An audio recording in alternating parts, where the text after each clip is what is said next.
So hello student, welcome back to my channel knowledge hub. I hope आप सभी बहुत अच्छे होंगे और आपकी पढ़ाई भी काफ़ी सही चल रही होगी। ठीक है।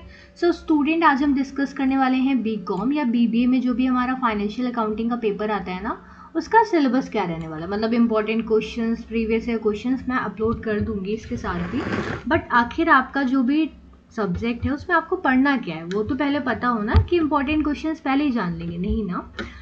पहले मैं आपको सिलेबस बताऊंगी, नेक्स्ट फिर आपको चैप्टर वाइज, जैसे आपका first unit, second unit, third unit के अकॉर्डिंग कौन कौन से इंपॉर्टेंट क्वेश्चंस बन सकते हैं वो बताऊंगी। देन उसके बाद में फिर आपका जो प्री वाई क्यू मतलब प्रीवियस ईयर क्वेश्चन जो बहुत बारी आए हैं एग्जाम्स में, देन फिर डिस्कस करूंगी। ओके, तो without further delay let's dive into the session. सबसे पहला हमारा जो यूनिट है, देखो किसी भी सब्जेक्ट को आप पढ़ोगे सबसे पहला उसका ओवरव्यू रहता है। तो सेम इधर यूनिट 1 में क्या है, इसका एक ओवरव्यू है, जैसे कि इंट्रोडक्शन पार्ट है, अकाउंटिंग प्रिंसिपल्स का, concepts and conventions, accounting standards in India, international accounting standards. ठीक है। नेक्स्ट आपका यूनिट 2 क्या है, यूनिट 2 में आप पढ़ोगे फाइनल अकाउंट। फाइनल अकाउंट में बेसिकली 2 अकाउंट और एक बैलेंस शीट होती है, trading account, profit and loss account and balance sheet. आपको एक शॉर्ट में बता देती फटाक से ट्रेडिंग अकाउंट क्या होता है। देखो, ट्रेडिंग अकाउंट का मतलब क्या होता है, जितने भी डायरेक्ट एक्सपेंसेस हम करते हैं अपने प्रोडक्शन को बनाने में, मतलब अपनी प्रोडक्शन की प्रोसेस में या फिर गुड्स को बनाने में। जैसे कि हमने बोला कि मैं लाई रॉ मटेरियल, देन फिर मैंने फ्यूल परचेज करा, देन उसके बाद में मैंने लेबर हायर करा, और फिर लेबर हायर करने के बाद में मैंने उसको वेजेस भी दी। तो आप कहोगे मैम ये सारी चीज़ें तो सिर्फ प्रोडक्शन से रिलेटेड है ना, मतलब सिर्फ सामान बनाने में इन्वॉल्व हो रही हैं ये चीज़ें, तो वही हमारी ट्रेडिंग अकाउंट में आती हैं। देन हम बात करेंगे प्रॉफिट एंड लॉस अकाउंट में। फिर मैंने कहा कि अरे मेरा पता है, मैंने थोड़े एम्प्लॉयज़ को हायर करा था, ऑफिस लिया एक बढ़िया सी जगह पे, ताकि मैं अपने प्रोडक्शन का एडवर्टीजमेंट कर पाऊँ उधर, और फिर मैंने एम्प्लॉयज़ को सैलरी भी दी, अपनी जो भी ऑफिस था उसका रेंट दिया। अगर आप अपनी फैक्ट्री का रेंट दोगे बेटा तो वो ट्रेडिंग अकाउंट में आएगा, बट अगर आप अपने ऑफिस का रेंट दोगे वो प्रॉफिट एंड लॉस अकाउंट में आएगा। ठीक है। देन बैलेंस शीट क्या होता है, बैलेंस शीट हमारा होता है ट्रायल बैलेंस बनाते हैं। देन उसके बाद एसेट्स एंड लायबिलिटीज जो भी होती है हमारी फर्म की, सबसे इंपॉर्टेंट हमारी बैलेंस शीट होती है, क्योंकि बैलेंस शीट से ही हमारी जो भी कंपनी है उसका क्या होता है, फाइनेंशियल पोजीशन का पता चलता है कि प्रॉफिट अर्न करी है या फिर लॉस अर्न कर रही है। नेक्स्ट आप यूनिट 3 में पढ़ोगे इंसॉल्वेंसी अकाउंट। इंसॉल्वेंसी अकाउंट में देखो बेसिकली आप 2 डिफरेंट अकाउंट्स पढ़ोगे, पहला है इंडिविजुअल या फिर फर्म। इंसॉल्वेंट कौन होता है, आप मुझे कमेंट में बता सकते हो, तो प्लीज़ बताओ इंसॉल्वेंट कौन होता है। देखो, the person who is unable to pay his debts. ठीक है, वो इंसान जो अपने डेट्स को पे नहीं कर पा रहा है, तो वो कहता है भाई मैं तो इंसॉल्वेंट हूँ, मैं कैसे पैसा दे दूँ तुम्हारा। तो अभी आप सिर्फ बोल करके कह दोगे कि मेरे पास तो पैसे नहीं है, कौन मानेगा भाई, आप अपना बिजनेस रन कर रहे हो, तो उसको आपको रिटर्न में शो करना पड़ेगा ना। तो फिर ये जो अकाउंट है इंसॉल्वेंट अकाउंट, या आप इंसॉल्वेंसी अकाउंट किसी इंडिविजुअल का भी बना सकते हो या किसी भी फर्म का भी बना सकते हो। ठीक है।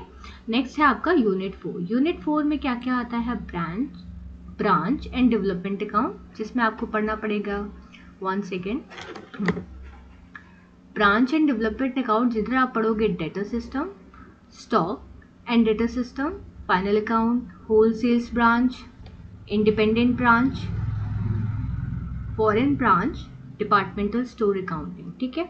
नेक्स्ट यूनिट 5 है आपकी hire purchase and instalment purchase system. इसको मैं आपको एग्जांपल के थ्रू समझाती हूँ। ठीक है। देखो क्या होता है कि मेरे को फ़ोन खरीदना था, आईफोन खरीदना था भाई, आप तो ट्रेंडिंग में है, आईफोन खरीदना था। मैं शॉप पे गई, मैंने 1,60,000 रुपये समथिंग ऐसा आईफोन था। ठीक है। मैंने कहा मैं तो सिर्फ 60,000 रुपये लेकर आई हूँ, आप एक काम करो मेरे को फ़ोन दे दो और मेरे से अभी डाउन पेमेंट 60,000 का ले लो, देन फिर मैं इंस्टॉलमेंट में जो भी 1 लाख समथिंग ऐसा है तो मैं वो पे कर दूंगी। तो उन्होंने बोला अगर मैं फ़ोन सिर्फ इंस्टॉलमेंट में ले रही होती तो वो मेरे से सिर्फ 1 लाख रुपए लेते, बट अगर हम हायर परचेज सिस्टम की बात करें बेटा जी, तो इधर क्या होगा, वो मेरे से 1 लाख रुपए तो लेंगे ही लेंगे, along with some rate of interest, उसके साथ वो कुछ इंस्टॉलमेंट के साथ रेट ऑफ इंटरेस्ट भी चार्ज करेंगे मेरे से। तो ये है हमारा हायर एंड परचेज अकाउंट। ठीक है। यूनिट 6 में आप पढ़ोगे रॉयल्टीज अकाउंट। रॉयल्टीज अकाउंट बेटा हम ऐसे बनाते हैं, जैसे मेरी कोई एसेट्स पड़ी है, मैं यूज़ नहीं कर रही, मैंने किसी और को दे दी, मैंने कहा ले लो, उसके बदले मेरे को पैसे देते रहना, मतलब मेरी चीज़ें, मेरे एसेट्स को यूज़ करने का कुछ पैसा तो बनेगा ना, तो मुझे दे देना। फॉर एग्जाम्पल मेरे पास एक बुक थी, मैंने बुक लिखी मेरे पास टाइम नहीं था मैं इसका प्रिंटिंग कराऊँ, इसको पब्लिश करूँ। मैंने किसी और थर्ड पार्टी या सेकंड पार्टी को दे दी। मैंने कहा एक काम करो, आप मेरी जो बुक है मैंने लिखी है, मेरे को पैसे दे देना, ठीक है, बाकी जो कमीशन बन रहा है, जो चीज़ें एक्स्ट्रा आपको मिलेंगी वो आप रख लेना, ठीक है। तो ये सेम चीज़ें हमारी रॉयल्टीज़ अकाउंट में आएंगी। नेक्स्ट है हमारा वोएज अकाउंट। वोएज अकाउंट में देखो क्या होता है, हम इम्पोर्ट एक्सपोर्ट करते हैं, हम ट्रेडिंग करते हैं, ठीक है। ये हमारे आउटसाइड द कंट्री भी होता है और इनसाइड द कंट्री भी होता है, मतलब विद इन द कंट्री भी हम ट्रेड करते हैं। अब हम जो ट्रेड कर रहे हैं वो हम सी रूट के थ्रू कर रहे हैं, जैसे कि एक डॉकयार्ड से दूसरी डॉकयार्ड तक, ठीक है। तो जब हम सी रूट को यूज़ करके अपना जो इम्पोर्ट एक्सपोर्ट या फिर ट्रांसफ़र ऑफ गुड्स करते हैं, तो हमें कुछ सर्टेन अमाउंट ऑफ अकाउंट्स बनाने पड़ते हैं। जैसे कि अगर आप फ्राइट का चार्जेस भी दोगे तो फ्राइट अकाउंट बनाओगे, आपका इन्वेंट्री होगा इन्वेंट्री अकाउंट बनाओगे, शिप का जो भी मेरे को वर्ड नहीं याद आ रहा उसका, जो शिप का ओनर होता है वो भी कुछ चीज़ें बनाएगा, तो वो आप इंश्योरेंस कराओगे अपने गुड्स का कि अगर वो बाढ़ आ गई, सामान चला गया तो क्लेम कैसे करेंगे, तो वो सारी चीज़ें आप उधर वोएज अकाउंट में बनाओगे, ठीक है। यूनिट 8 आपका क्या है, कंप्यूटेशन ऑफ इंश्योरेंस अकाउंट, ठीक है। अभी मैंने इंश्योरेंस कराया था, हर एक लड़के ने अपनी बाइक या कार का इंश्योरेंस करा रखा होगा ना, हाँ, तो अभी इंश्योरेंस तो मैंने करा लिया, अभी मुझे इंश्योरेंस का पैसा वापस चाहिए, तो मैं क्या करूँगी, कंप्यूटेशन ऑफ इंश्योरेंस क्लेम, मतलब उधर कौन कौन सी चीज़ें आपको इन्वॉल्व करनी है वो सारी चीज़ें आप इधर पढ़ोगे। तो स्टूडेंट ये आपका सिलेबस था। नेक्स्ट मैं फर्स्ट चैप्टर जो भी है introduction part, accounting principle concept, इसके इंपॉर्टेंट क्वेश्चंस आपको प्रोवाइड करूंगी, ओके। सो अगर आपको वीडियो अच्छा लगे प्लीज़ डू कमेंट, लाइक करो, शेयर करो। Thanks for watching, bye bye.